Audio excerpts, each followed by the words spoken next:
আমি শুরুতেই উদ্বোধন করব, তার আগে একটি কথা বলি। এই কথাটা হচ্ছে, এই গ্রামেরই কৃতি সন্তান, তার সার্বিক সহযোগিতা, এমদাদুল্লাহ খানের সার্বিক সহযোগিতা, আজকে যে এই যে উদ্যোগ, মহৎ উদ্যোগ, এই উদ্যোগ কিন্তু তার মাধ্যমে হয়েছে। গত কয়েকদিন আগে আমার সাথে এমদাদুল্লাহ খান পরামর্শ করলো যে ভাই আমি তো এটা করতে চাই। তখন আমি বললাম যে না, এটা ভালো উদ্যোগ।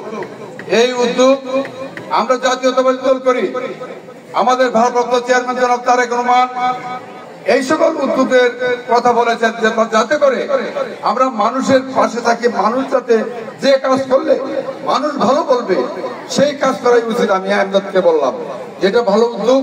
আর আমাদের অনেক আরো অন্যান্য আমাদের যে এই উপজেলার কৃতি সন্তান অনেক বড় বড় চিকিৎসকরা আছেন, আমাদের মাসুদ সবুজ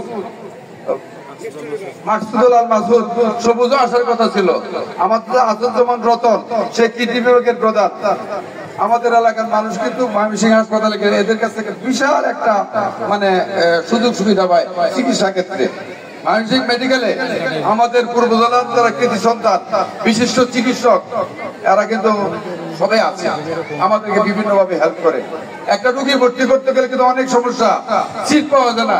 আমাদের একটা সরকার বললে কিন্তু তাৎক্ষণিক, যেমন গতকালকে আমি এমদাদকে বললাম যে এমদাদ তুমি একটা আইসিইউতে একটা সমস্যা, সিট পাইতেছে না।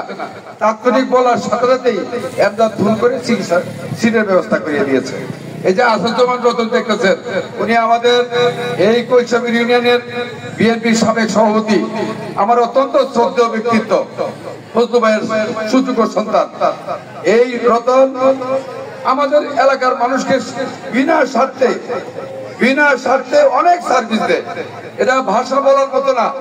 আমি রতনকে যখন একটা গরিব লোকের পাঠাই, রতন কিন্তু তাকে অত্যন্ত কি বলবো, সে অত্যন্ত যত্ন সহকারে সে তার সেবা কিন্তু দিয়ে যায়, পকেটে টাকাও খরচ করে এলাকার মানুষের জন্য। প্রিয় ভাইয়ের আমি বক্তব্য রাখবো না।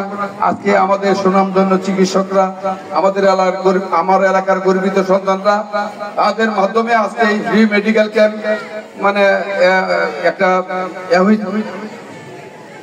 ফ্রি মেডিকেল ক্যাম্পের ব্যবস্থা করেছে।